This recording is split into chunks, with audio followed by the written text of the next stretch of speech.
What's up? I'm Dan Fredenberg, and this is another Chance Encounter. Hey, what's up? I'm Dan Fredenberg. I'm a commercial real estate guy. I'm from the internet.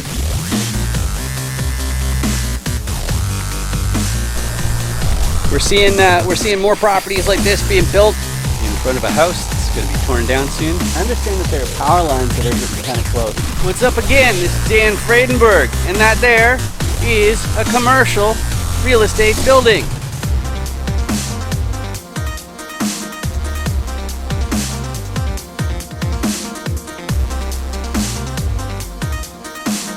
I'm joined today with Melanie Jacob. How you doing today, Melanie? Great. Thanks for having me, Dan. Yeah, I'm really glad to have you as well. I can't believe it's our third time in a day, which is like, that's kind of unusual, but that's not why you're watching today. What's going on here? This is a chance encounter interview where I talk to syndicators, I talk to investors, buyers, sellers of commercial real estate. And why would I do such a silly thing? Well, I need to document my relationship with other people in my circle for 506B compliance, SEC compliance, and all that kind of stuff. So most of the deals that you end up finding off market, the private deals, you're not allowed to talk about them publicly. It's about 85% of them. And so I make sure that I have the guests on, and then that way we build that substantive relationship. You watch the whole thing going down, and you get to learn how to effectively communicate on the subject of commercial real estate. But before we get too excited with that, Melanie, do you want to say a thing or two about yourself? I am a registered dietitian turned real estate investor. It happened when I moved back from China, where my husband's job took us for about a year and a half, and I reinvented myself, and I've been investing in mortgage notes and switched to multifamily about 2 years ago. I love it. I love it. So the first segment that we're going to go through to find out a little bit more about you is the 5 distinct motivations. Before I get to that, I got to say, but wait, check your eight. And if you can take a look at your camera, Melanie, and like imagine it's a clock, and you look at the 8 o'clock. It's five for the audience. Maybe you can see through there and see if they have the red subscribe button, or if it's the gray one, which is no, that's just a stupid joke that I do in the show every single time.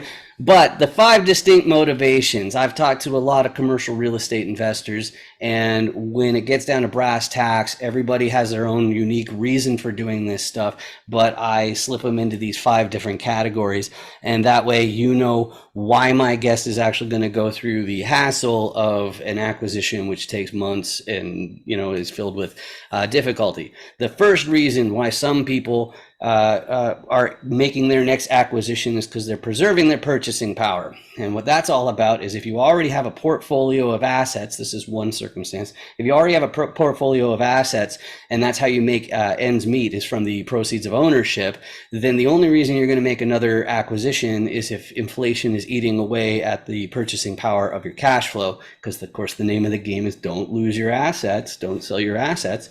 But the other circumstance where a person like this would need to make another acquisition is if there's an asset crash and you can buy at a steep discount, that'll be another reason to do it. But that is not my motivation personally. What I'm up to, because I got this tech background, specifically I worked for a CRM company, and then I opened up my own CRM agency, the fancy type that actually take credit card orders, and I got to real estate through that.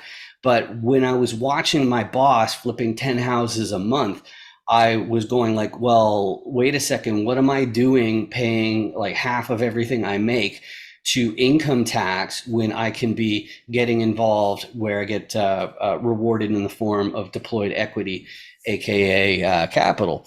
So that's what I'm up to. But a lot of people, especially if they're younger getting into this industry, they hear about commercial real estate, they hear that there are these big numbers floating around, and what they're really thinking about is fast tracking their retirement. But if I wanted to have a better label, it really means taking control of your schedule. So maybe they want to work fewer months per year, maybe it's fewer weeks per month, but regardless, they want to basically scale back the amount of time they spend hustling.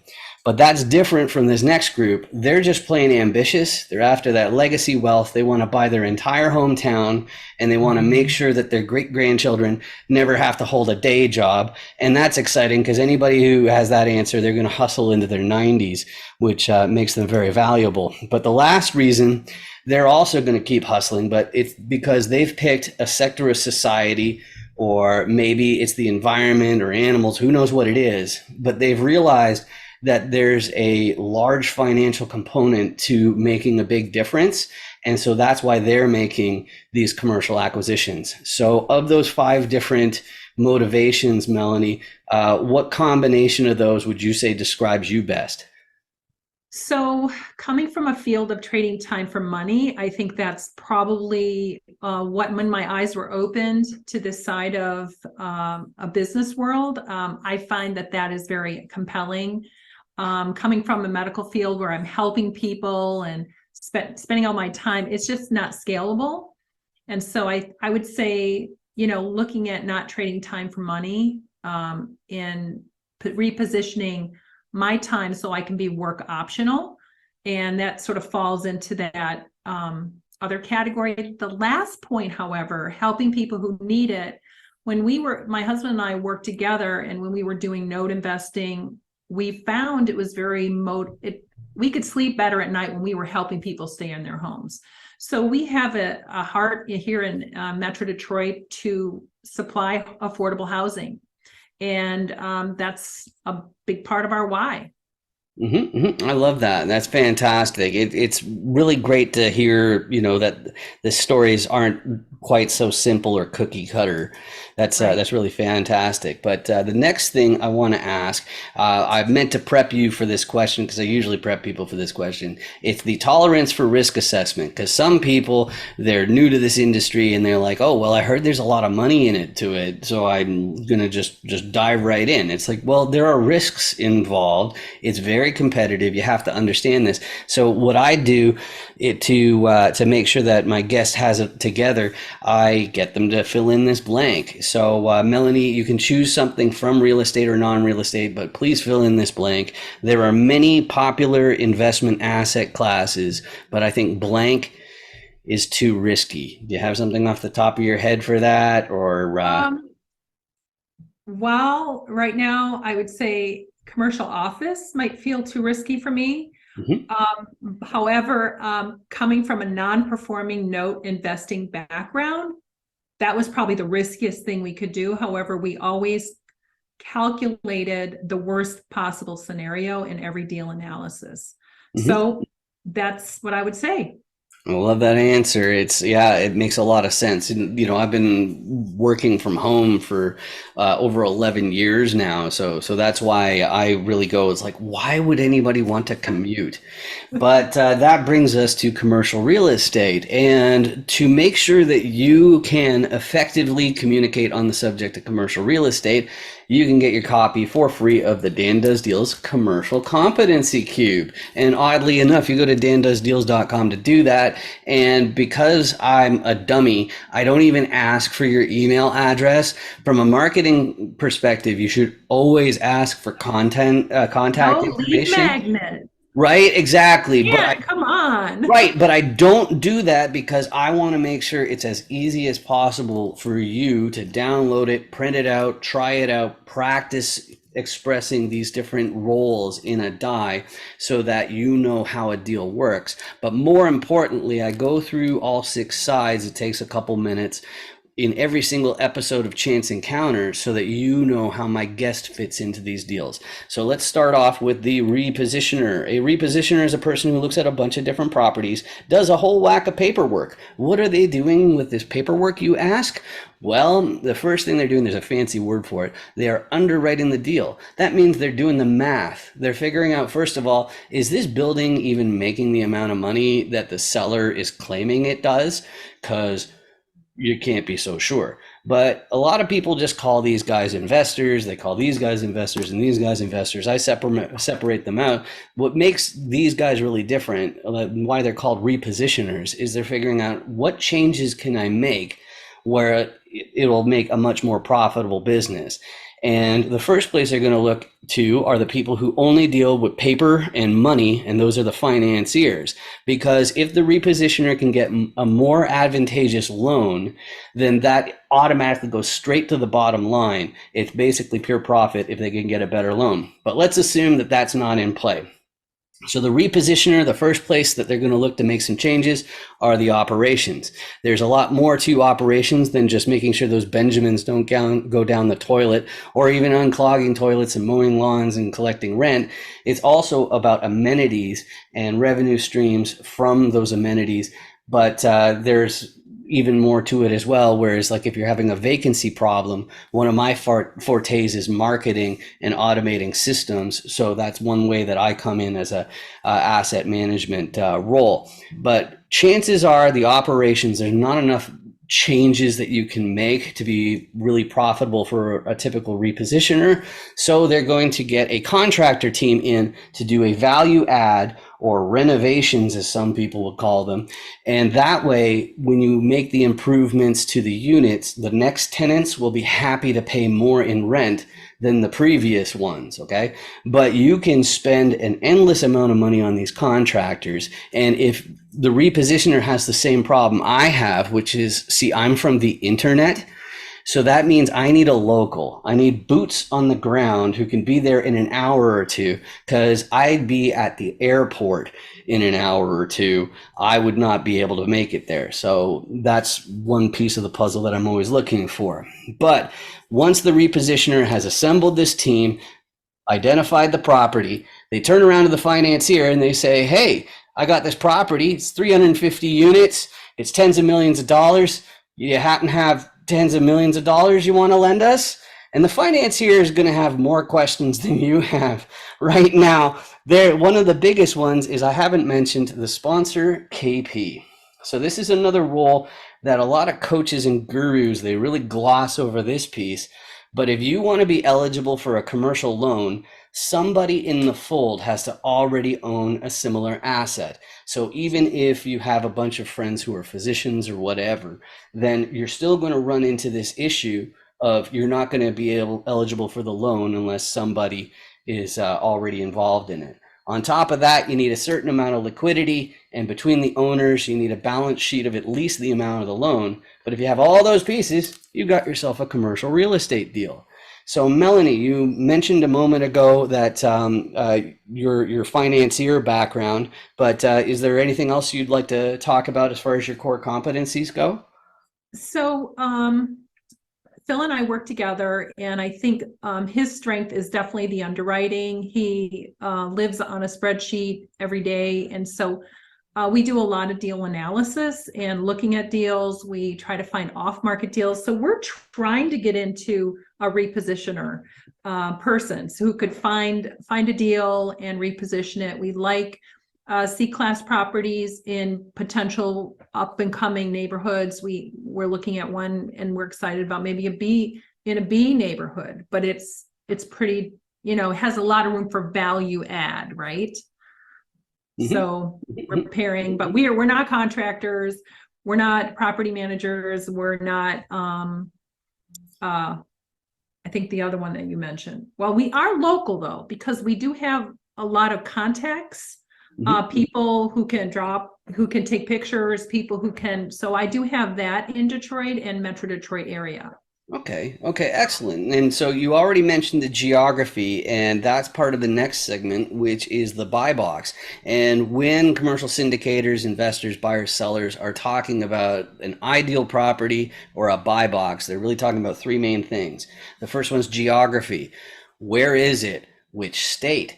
Which county, possibly even which neighborhood, okay? It's going to matter, okay? The second one is the size. We primarily talk about multifamily here. Sometimes we get some others, but usually we're talking about unit count to decide the size, because somebody who's taking over a 15-unit property will be very different from a team that's taking down 150 units.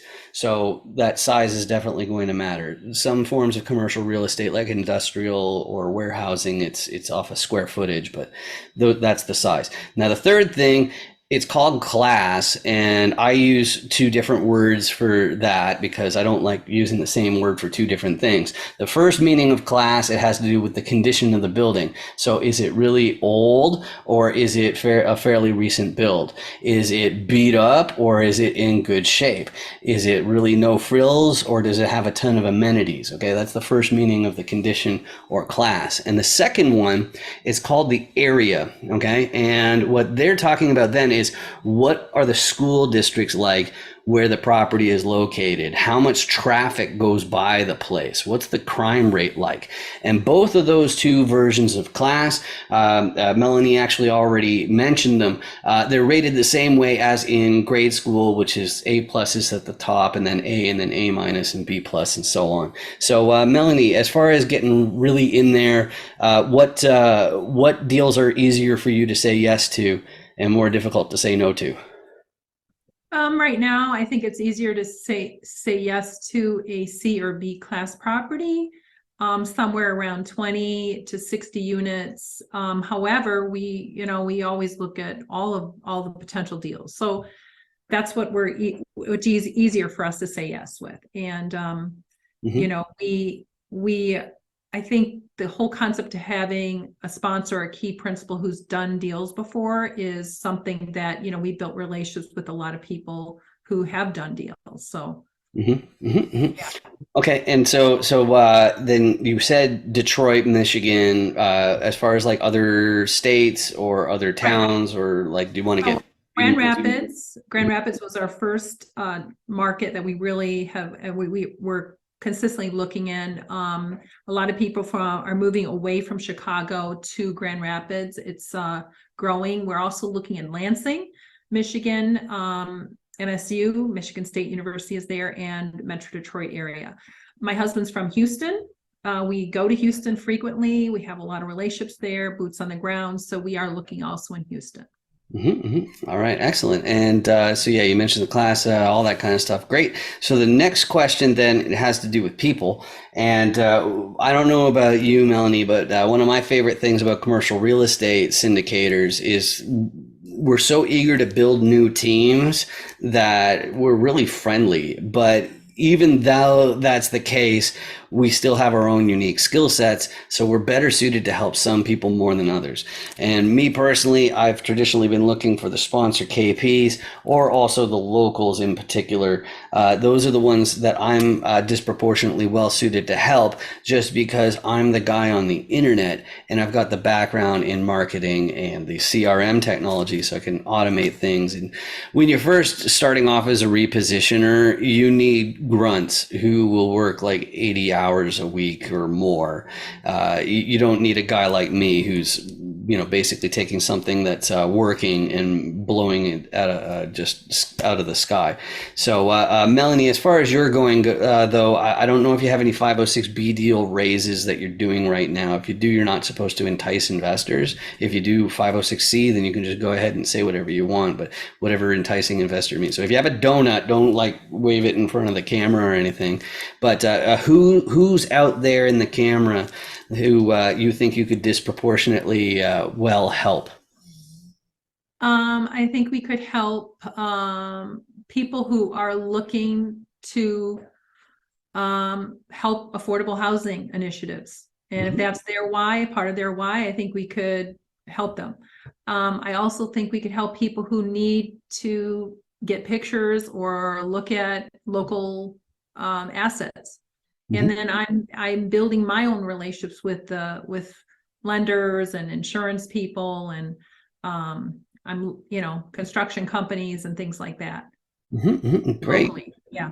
Excellent, excellent. And you and I met through George Roberts out there in Michigan. He's absolutely awesome. And for me, the easiest way to get a hold of me is through LinkedIn. I've got the very distinct last name, so I'm easy to find. This QR code, if you scan that with your phone, that brings you to the FAQs page of 506BME, which is a service I offer to document your investor relations, which is something that the SEC asks for when they audit you based on your 506B raises. But Melanie, what are the best ways for people in the audience to reach out to you? I think LinkedIn is very good, Melanie, Jacob. And also you can go to our website, which is not specific to multifamily, but jacobassociates.com. I do have a free giveaway. It's called a financial wellness checkup. So if you are go to your doctor every year to get a checkup, you can download my free giveaway. And then if you want to set up a call, there's a link for a Calendly link there, and I'm happy to listen and hear your goals and see if you need a referral or if you are on track with your goals. And do you have to turn left and cough? No. No, okay, that's good. Yeah, just click and then, and just start doing your own little symptom checklist, right? Right, your own check. That's fantastic. That's really great. And the last thing that I have, though, it's actually not for you, Melanie. It's for you in the audience. It's a health related PSA. It's if you've been watching this episode and you've been noticing like searing pains in your eyeballs and like migraine like symptoms, and like it's probably because there's a it's awful. There's a red button under my hand here. It says subscribe on it. And like if you just click on it, then it turns gray and then it stops. It'll get out of your eyes, right? Exactly. And like, honestly, like I want you to do it because, well, YouTube might actually start paying for these videos instead of me. And all it means for you, it doesn't cost you anything. It means my videos might show up on your list of suggestions though, but you can feel free to ignore those. I'm just really appreciative that you joined me today and spent this time with me. Just like Melanie, I'm glad you joined me today. This has been great. Thank you, Dan. Awesome. Thanks. Make sure you 506B me. Any syndicators, make sure you 506B me. Hi. Oh, hey, yeah, here's my code. You got your QR code scanner? Okay. Yeah, oh, yeah, just hold it right in the square there. Okay, cool. And now you hit open in browser. Okay. Okay. Are you already logged into 506B me? Yes. Yeah, okay, cool. Yeah, so there's my video. So now I'm already on your watch list. So when you get back to your hotel, you can find out what my core competencies are and my level of sophistication. Sound good? Yeah. I love your hat. Real estate's a scam. That's really funny. Yeah. Nice meeting you. You too. 506B me, everybody.